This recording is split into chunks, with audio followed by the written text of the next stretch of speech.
Hi friends. Welcome to YouTube channel My Solar India.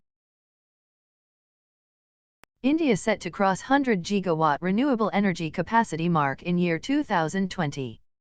This can make rapid strides towards the ambitious 175 gigawatt clean energy target by year 2022. The government keeps a close eye on key issues and deals with those well in time.